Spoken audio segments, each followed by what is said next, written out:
नमस्कार, देश न्यूज में आपका स्वागत है। मैं हूं आपके साथ सूरज पाठक और आप देख रहे हैं हमारा खास कार्यक्रम आकाशगंगा।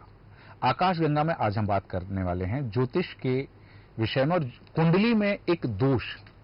आपकी जन्म कुंडली में कई दोष होते हैं, कई योग होते हैं, क्योंकि ज्योतिष में कुछ दोष ऐसे होते हैं जिनकी वजह से व्यक्ति को बुरे समय का सामना करना पड़ता है। ऐसा ही एक दोष है पितृदोष। अगर किसी व्यक्ति की कुंडली में सूर्य पर राहु की दृष्टि पड़ रही है या सूर्य और राहु एक साथ हैं तो पितृदोष बनता है। माना जाता है कि कुंडली में राहु यदि 5वें भाव में हो तो भी पितृदोष का असर होता है। इसकी वजह से विवाह में, नौकरी में, धन प्राप्ति में बाधाएं आती हैं। क्या है पितृदोष और पितृदोष के संकेत कैसे पहचान सकते हैं? कैसे जान पाएं कि आप पितृदोष से पीड़ित हैं और क्या उपाय हैं जिनके माध्यम से आप पितृदोष से उत्पन्न होने वाली परेशानियों से मुक्ति पा सकते हैं? लग्न कुंडली में जब सूर्य के साथ शनि, राहु या केतु की युति होती है, नवम भाव में यदि स्थिति बनती है तो दोष होते हैं। क्या उपाय हैं, कैसे पहचानें, हम बात करेंगे, ताकि आप यदि पितृदोष से पीड़ित हैं तो आप वो उपाय करके इस दोष से मुक्ति पा सकते हैं। हमारे साथ स्टूडियो मौजूद हैं एस्ट्रोलॉजर पंडित प्रभात मिश्रा जी। आचार्य जी, आपका स्वागत करते हैं। और हमारे दर्शकों को एक बहुत बड़ी विडंबना होती है कि कई बार पितृदोष के नाम पर कुछ लोगों को डर भी होता है कि हमारी कुंडली में पितृदोष है तो हमारे काम नहीं बनेंगे, घर में नकारात्मकता है। तो बहुत सारे प्रश्न हैं पितृदोष से संदर्भित। सबसे पहले हम जानना चाहेंगे कि वास्तव में पितृदोष क्या है और पितृ क्या होते हैं? नमस्कार सभी का। और ओम पितृभ्यो नमः। पितृपक्ष चल रहे हैं जी। 29 तारीख से लेके 14 अक्टूबर तक पितृपक्ष जी 16 दिनों का चल रहा है। पितृ सबसे पहले हमारे लिए समझना जरूरी है कि पितृ होते क्या है, पितृ क्या है जी। जो भी इस लोक से परलोक की तरफ गमन करते हैं, विष्णु लोक की तरफ जाते हैं, ब्रह्म लोक की तरफ जाते हैं, अपना शरीर त्याग करके जो भी आत्माएं विष्णु लोक की तरफ प्रस्थान करती हैं वो सभी पितृ कहलाते हैं जी। इसमें हमारे बुजुर्ग, हमारे जैसे दादाजी हो गए, दादाजी के पिताजी हो गए, उनके पिताजी हो गए, ऐसे 7 पीढ़ी या आगे 21 पीढ़ी तक चले जाइए, सब पितृ कहलाते हैं।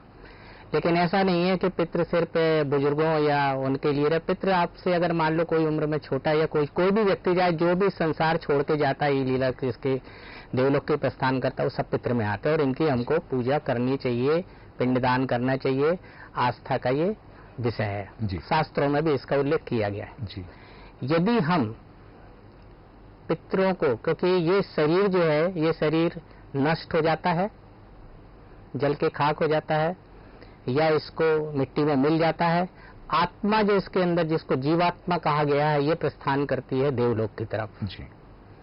जीवात्मा की संतुष्टि बहुत जरूरी है। वो भटकती हैं क्योंकि उनको जब तक उनके कर्मों का पूरा हिसाब नहीं हो जाएगा, जो कर्म करके आए हैं, सदगति को वो प्राप्त नहीं होते हैं। और वो जब तक उनका जो क्रियाकर्म होता है, जो भी उनके जो हमारे शास्त्रों में, संस्कृति में लिखा गया, ठीक ढंग से यदि उनके कार्यक्रम नहीं होते उनको, तो वो अपने आप को पीड़ित महसूस करते हैं जी। पितृ। और जब वो पीड़ित महसूस करते हैं तो बार बार अपने वंश वालों को या अपने जो नजदीकी लोग हैं या जो जिनके साथ में जहां आत्मा जिनके कारण भटक रही है उनको बार बार याद दिलाने की कोशिश करते हैं कि कहीं कुछ गलती है, हमको मुक्ति दो जी। मुक्ति में ही पिंडदान आता है, मुक्ति में तर्पण आता है, मुक्ति में श्राद्ध आती है, मुक्ति के अंदर दान आता है। ये सारी चीजें पितृ में करने का विधि विधान है जो कि साल में एक बार आते हैं। पितृ पक्ष उसको बोला जाता है जी। अब प्रश्न ये उठ जाता है कि ये दोष हम कैसे पता करें कि हमको पितरों का दोष लगा है जी। या हमसे क्या गलती हो गई है या हमने ऐसा क्या कर दिया है कि पितृ हमसे रुष्ट हैं जी। तो इसके बहुत से विधि विधान हैं। जो कुंडली में विश्वास करते हैं, जिनको कुंडली में विश्वास है, जो सनातन धर्म को मानते हैं, हिंदू धर्म को मानते हैं, संस्कृति को मानते हैं, शास्त्रों को मानते हैं, कुंडली देखते हैं तो बड़े स्पष्ट तौर पर आने वाली पीढ़ी या जो मौजूद पीढ़ी है वो देख सकते हैं कि हमारे कुंडली में पितृदोष है कि नहीं।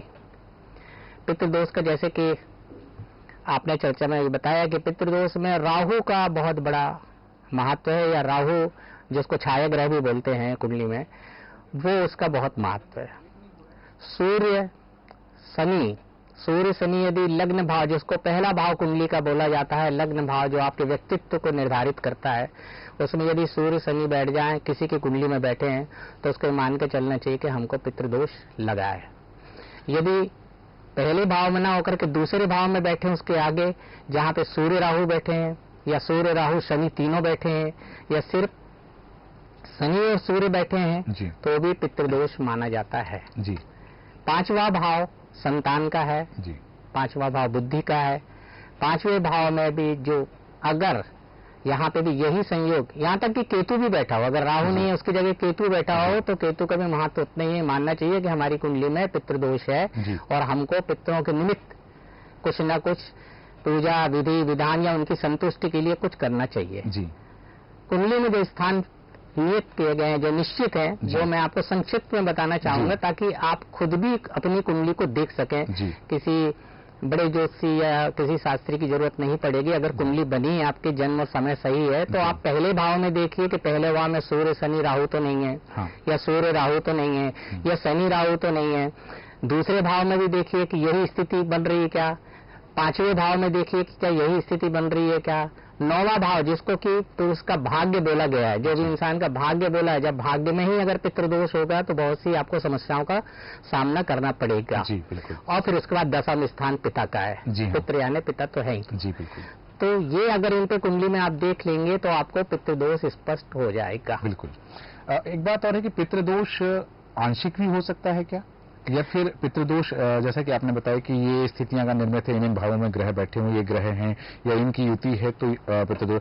तो पितृदोष, सबसे पहली बात कि पितृदोष का प्रभाव क्या होता है, कैसे हम पहचाने कि कुंडली में पितृदोष है। यदि कुंडली उपलब्ध नहीं है तो वो कौन से लक्षण हैं घर में या अपने जीवन में, वो क्या स्थितियां निर्मित होती हैं कि हम जान सकें कि पितृदोष से पीड़ित हैं। और क्या आंशिक पितृदोष जैसी भी कोई चीज होती है? बहुत अच्छा प्रश्न है आपका ये जी। और साधारण सभी को इस बात की जानकारी होनी चाहिए जी कि अगर बहुत से लोगों के पास में कुंडली नहीं रहती है, या कोई उनकी कुंडली नहीं बनती है जी, या वो ऐसे जानकार के पास में जाते हैं। भारतीय संस्कृति में इसका भी उल्लेख किया गया कि ऐसे जानकार हैं जो बोलते हैं हम आपके पिछले जन्मों का आपको सब फल बता देंगे जी। तो कुछ लोग उनके पास में भी जाते हैं। लेकिन सामान्यतः यदि आप अपने जीवन का जो आपको जिस जीवन दिनचर्या में आप गुजर रहे हैं, यदि उसका आप अवलोकन करें, अनुभव करें, तो आपको पितृदोष बड़े आराम से पता चल जाएगा जी। यदि आपके घर में संतान बाधा है, संतान हो नहीं रही है, संतान हो रही है तो विकलांग हो रही है, विवाह नहीं हो रहा है, विवाह के संबंध अच्छे नहीं चल रहे हैं, या आपका तरक्की में रुकावट आ रही है, या आपको झगड़े आपके घर में बहुत हो रहे हैं, कलह बहुत हो रही है ना बच्चों और माँ बाप में, या पति पत्नी में, भाई बहन के बीच में किसी भी प्रकार का सामंजस्य नहीं हो रहा, बात बात में लड़ रहे हैं, या फिर ऐसा चलता है कि कोर्ट कचहरी बहुत ज्यादा आपके यहाँ केस आ रहे हैं। और इससे सबसे बड़ी बात है कि यदि आपके किसी भी परिवार में अप्रत्याशित दुर्घटना हुई है, जिसके अंतर्गत में कोई सदस्य आपका दुनिया छोड़ के जा चुके हैं जी, जिसको अपन बोलते हैं दुर्घटना होना, अचानक से कोई अकाल मृत्यु हो जाना, जिसमें अपन ये मान के चलते कि जीवन में इन्हें भी कुछ देखा नहीं था, या अपने जीवन की पूरी दिनचर्या पूरी नहीं की है, तो इनकी मृत्यु आ गई। वो जीव जंतु को काटने से भी आ सकती है, दुर्घटना से भी आ सकती है, कई लोग आत्महत्या कर लेते हैं। ये भी पितृदोष का कारण है बहुत बड़ा जी। ऐसे लोगों को निश्चित तौर पर पितृदोष का निवारण करना चाहिए, वरना ये निरंतर आने वाली पीढ़ी को तकलीफ देता है। बिल्कुल उचित कहा आपने कि यदि आपको इस तरह से लक्षण दिख रहे हैं कि घर में नकारात्मकता है, कलह हो रही है, आप जो कर रहे हैं उसका उचित परिणाम नहीं मिल रहा है, आर्थिक तंगी है, संतान उत्पत्ति में बाधा आ रही है और संतान हो भी रही है तो वो दिव्यांग के रूप में उत्पन्न हो रही है, तो यदि ऐसी स्थिति में कुंडली अवश्य दिखवा लेना चाहिए। लेकिन यहाँ ये लक्षण तो बताया आचार्य श्री आपने, लेकिन एक बात यहाँ पर आती है कि इनका उपाय क्या है। यदि कुंडली है उपस्थित, कुंडली में पितृदोष है या इस तरह के लक्षण हैं और कुंडली नहीं है, तो क्या उपाय किए जा सकते हैं। और जैसे कि आपने बताया कि यदि कुंडली के लग्न भाव में स्थिति निर्मित हो रही है, सप्तम दसम भाव में हो रही है, पंचम भाव में हो रही है, तो अलग अलग स्थानों पर यदि कुंडली के अलग अलग भाव में पितृदोष बन रहा है, तो क्या सबके अलग अलग उपाय हैं या फिर उपाय एक ही, और उपाय क्या है? देखिए, पितृदोष का तो यदि आपको ज्ञात होता, पहली बात तो यह है कि पितृ हमारे सपनों में बहुत आते हैं जी। जिनको पितृदोष होता है उनको बार बार अपने पितरों के, चाहे वो कोई भी हो, माता पिता हो सकते हैं, दादा दादी हो सकते हैं, नाना नानी हो सकते हैं, मौसी मौसिया हो सकते हैं, एक वंशावली बड़ी लंबी है, कोई भी आपको बार बार यदि आपके सपनों में आ रहे हैं और निरंतर आ रहे हैं और आने के बाद में कभी आपको दिखते हैं कि वो फटे कपड़ों में हैं, कभी देख रहे हैं कि वो हंस रहे हैं, या कभी देख रहे हैं बहुत रो रहे हैं, कभी खाना मांग रहे हैं, तो इससे अंदाज लगाइए कि कहीं न कहीं पितरों की आत्मा भटक रही है और आपको बार बार याद दिलाने की कोशिश कर रहे हैं कि दोष है, हमको हमारा निराकरण करो, जो कि पूजा पाठ से संभव है।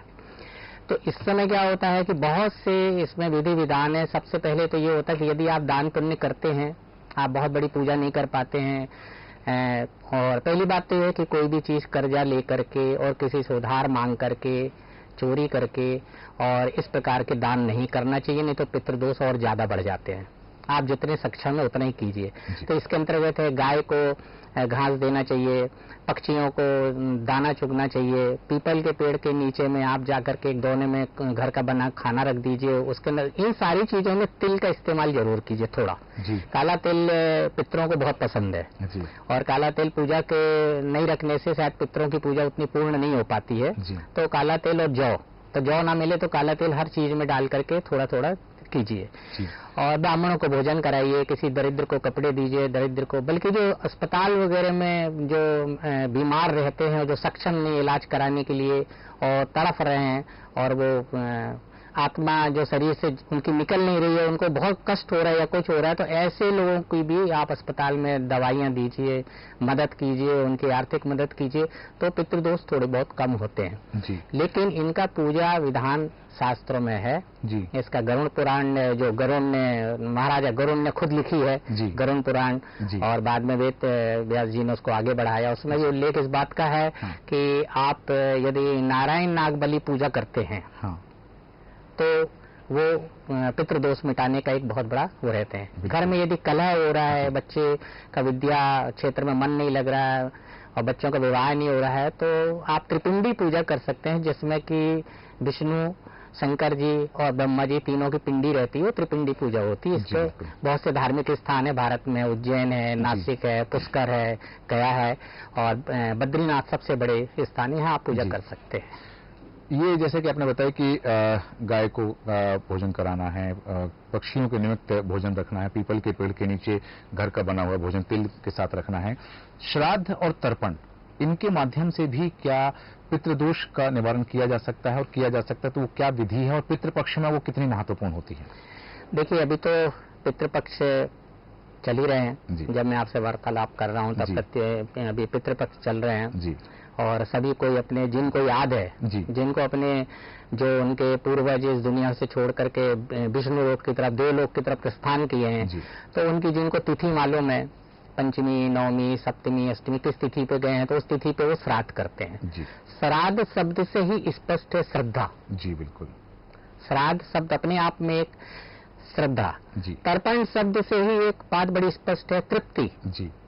वो प्यासे ना रह जाएं, उनको पानी देना चाहिए, उनको पानी नहीं देंगे तो प्यासे रहेंगे। श्रद्धा जो है श्राद्ध से जुड़ा हुआ है, उसमें आपको भोजन कराना है। भोजन कराने के लिए श्राद्ध का एक विधि विधान से पूजा होती है, जिसमें पिंडदान वगैरह होता है जी। जिनको तिथि नहीं मालूम है, अभी पितृ चल रहे हैं, जिनको तिथि नहीं मालूम है, वो सब कोई अश्विन मास की जो अमावस्या आएगी, अमावस्या के दिन ये माना गया है कि सारे पितरों की पूजा, पिंडदान ऐसे किसी धार्मिक स्थान पे जा करके, नहीं जा पा रहे हैं तो घर में भी कर सकते हैं पंडित को बुला के, तो वहाँ पे करने से उनको श्राद्ध पक्की होती है। श्राद्ध के अंतर्गत में जब भी हो, 2-3 चीजों को जरूर ध्यान रखना चाहिए, जो कि जनरली जो सामान्यतः लोग भूल जाते हैं कि ब्राह्मण को बुलाया खाने पे और ब्राह्मण आ गए खाने पे, पकवान बन गए, जो भी बना के आप खिलाएं, लेकिन जब भी कोई भोजन कर रहा हो तो उसके चारों तरफ में थोड़ा सा तिल छिड़कना जरूरी होता है।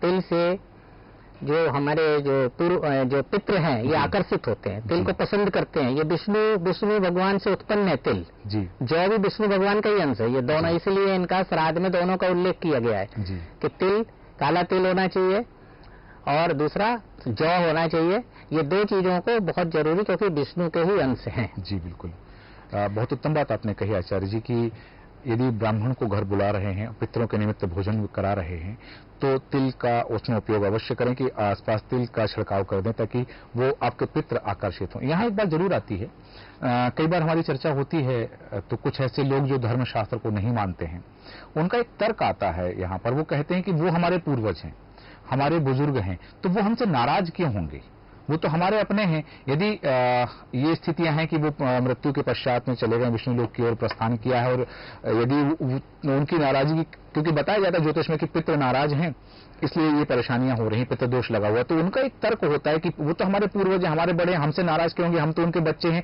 इस तर्क के विषय में ज्योतिष क्या कहता है? देखिए, बिल्कुल स्पष्ट है। ज्योतिष की भाषा बहुत सरल है, बहुत स्पष्ट है, समझने की जरूरत रहती है।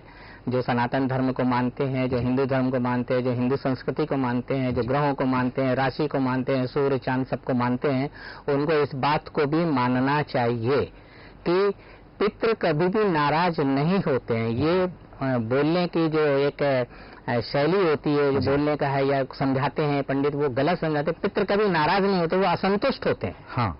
असंतुष्ट और नाराज में बहुत अंतर है। जी हाँ। असंतुष्ट इसलिए होते हैं क्योंकि उनको ये लगता है कि हमारे जो क्रियाकर्म था या हम जो हमारे निमित्त करना चाहिए था वो उसकी अवहेलना हुई है या उसको अच्छे ढंग से नहीं किया है, विधि विधान से नहीं किया है।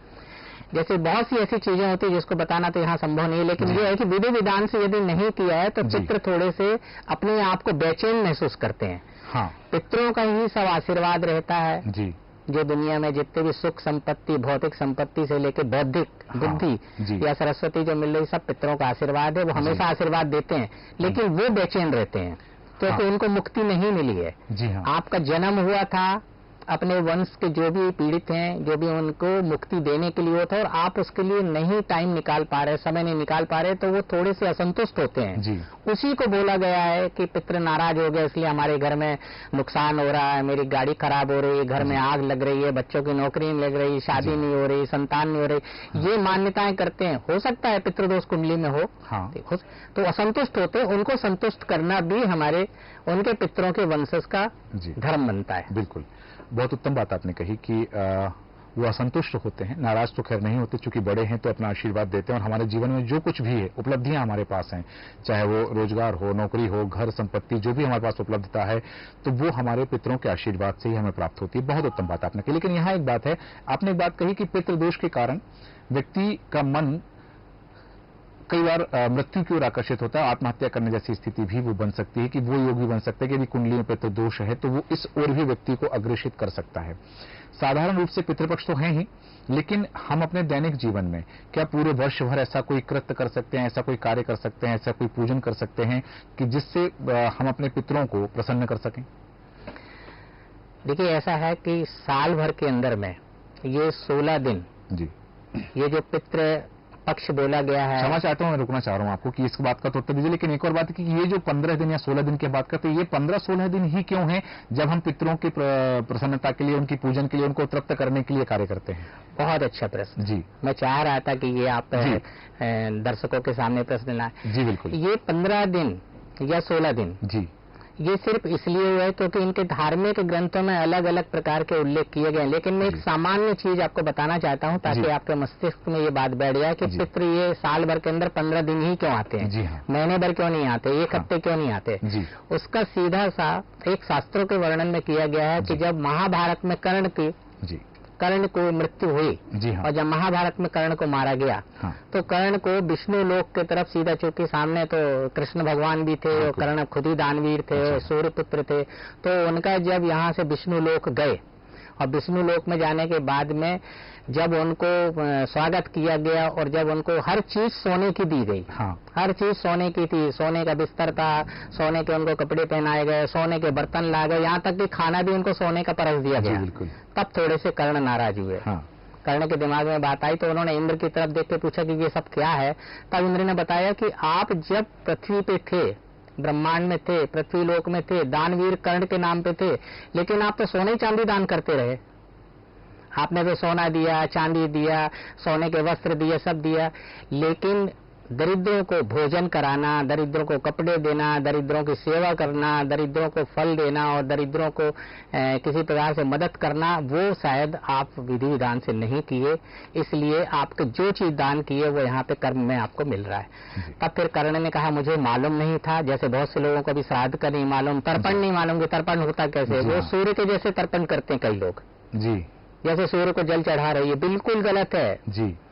सूर्य को जल चढ़ाना, भगवान को ये चीज अलग है। जब हम तर्पण करते हैं, अपने पितरों को जल चढ़ाते हैं, तो ये हमारी ये इस टाइप की ये उंगली और ये अंगूठा, इनके बीच में से आपको जल चढ़ाना, ऐसा करके यहाँ से जल चढ़ेगा, क्योंकि इन दोनों के बीच में पित्र है, यहाँ पित्र का वास है ये जी। ऐसा करेंगे इधर। लेकिन अगर आपने इसको ऐसा कर दिया, ये दक्षिण की तरफ करते हैं, हमेशा दक्षिण की तरफ में तर्पण करना, जिसको जल चढ़ाना बोलते हैं, दक्षिण की दिशा में यहाँ से जल की धारा जाना चाहिए, जिसमें थोड़ा सा तिल हो, थोड़ा सा जौ हो, गंगा जल हो, और फिर एक अपन 11, 11:30 या 12 के बीच में करेंगे तो श्रेष्ठ टाइम माना गया, उसको कुतुब समय बोलते हैं जी। तो इस समय डालेंगे, ये इनके बीच में यदि आप ऐसा करते हैं तो श्रेष्ठ तर्पण माना जाता है ये। और जब इसी को घुमा करके हम इस तरफ कर देते हैं, उत्तर की दिशा में कर देते हैं जल को, तो ये ईश्वर को जाने लगता है, ये हमारे मतलब इसको धार्मिक कृत्य की तरफ चला जाता है ईश्वर को, और ये तो सूर्य को जाता ही है। तो सूर्य को ऐसे जो तर्पण करते हैं पितरों में भी, ये बिल्कुल गलत है जी। हाँ, ये इसकी विधि बहुत सिंपल है। लोग बोलते हैं हमसे लोटा पकड़ते नहीं बन रहा है, जल पकड़ते नहीं बन रहा, बहुत साधारण कोशिश करके तो देखिए जी। तो ये एक बात है। तो फिर वो कर्ण यहाँ पृथ्वी पे आए जी। पृथ्वी पे आने के बाद में 15 दिन तक उन्होंने जो विधि विधान बताया था उसके हिसाब से किया, 15 या 16 दिन जो भी था, उसी को पितृ बोलते हैं, पितृपक्ष बोलते हैं। बहुत सुंदर, बहुत उत्तम बात आपने कही कि ये 15 या 16 दिन ही क्यों है, क्योंकि इन दिनों में कर्ण ने दान किया था, इस कारण से जो दान इस समय किया जाता है वह फलीभूत होता है, उसका परिणाम आपको मिलता है। और एक बहुत उत्तम बात आचार्य जी ने जो बताई है कि अक्सर देखा जाता है कि लोग जब तर्पण के निमित्त जल छोड़ते हैं तो वो ऐसे अंजलि बना करके ही, जैसे सूर्य को जल अर्पित किया जाता है वैसे ही पितरों को कर देते हैं। लेकिन जो विधि बताई है, यदि उस विधि से आप करते हैं, क्योंकि कई बार होता है कि डॉक्टर के यहाँ लोग जाते हैं, दवाई लेकर आते हैं, लेकिन दवा के साथ यदि वो दवा पानी से लेनी है, दूध से लेनी है, या फिर किसी और पेय पदार्थ के साथ लेनी है, या उसको किसी चीज में मिला के खाना है, वैसी विधि नहीं होगी तो उस दवा का आपको लाभ नहीं मिलेगा। वैसे ही ज्योतिष है कि जो नियम है, यदि पितरों को आप इस तरह से अंजलि बना करके तर्पण करेंगे तो स्वाभाविक बात है कि वह जल पितरों तक नहीं पहुंचेगा, वह सूर्य को जल अर्पित करने की विधि है। और यहाँ पर भी यदि जो विधि आचार्य जी ने बताई है कि इस विधि से आप करते हैं तो दक्षिण में करेंगे तो पितरों को मिलेगा, उत्तर की तरफ यदि आप करेंगे तो वह देवताओं तक पहुंचेगी, पितृ अतृप्त ही रह जाएंगे। हालांकि चर्चा और भी कर सकते हैं, बहुत सारी जिज्ञासाएं हैं इस विषय पर, तो क्योंकि ये विषय ऐसा है जिस विषय पर हम एक एपिसोड में चर्चा पूरी नहीं कर सकते, पर समय हमें अनुमति नहीं देगा। आचार्य जी आपका बहुत धन्यवाद हमारे स्टूडियो आने के लिए, दर्शकों को सारगर्भित जानकारी देने के लिए कि पितृ दोष क्या है, पितृ दोष से मुक्ति कैसे मिलेगी, और पितरों को तृप्त करने के लिए किस विधि से आपको जल अर्पित करना है, किस विधि से भोजन कराना है। केवल ब्राह्मण को घर पर बिठा करके भोजन कराने मात्र से पितृ दोष से या पितरों को तृप्ति नहीं मिलेगी। यदि ब्राह्मण को आप घर बुला रहे हैं तो जैसे कि आचार्य जी ने बताया कि आसपास तिल का, काले तिल का और जौ का छिड़काव करें ताकि पितर आकर्षित हों, पितरों का आगमन हो, और जो भोजन आप ब्राह्मण को अर्पित कर रहे हैं वह पितरों तक पहुंचे, उन्हें तृप्ति प्राप्त हो, क्योंकि पितर तृप्त होंगे तो प्रसन्न होंगे तो आपको आशीर्वाद देंगे। पितर नाराज नहीं होते हैं, जैसे कि आचार्य जी ने बताया, इस बात की भ्रांति ना रखें, लेकिन पितृ दोष यदि है तो उसका उपाय अवश्य करें। हमारे आज के खास कार्यक्रम में इतना ही। आप बन रहे हैं देश न्यूज के साथ। नमस्कार।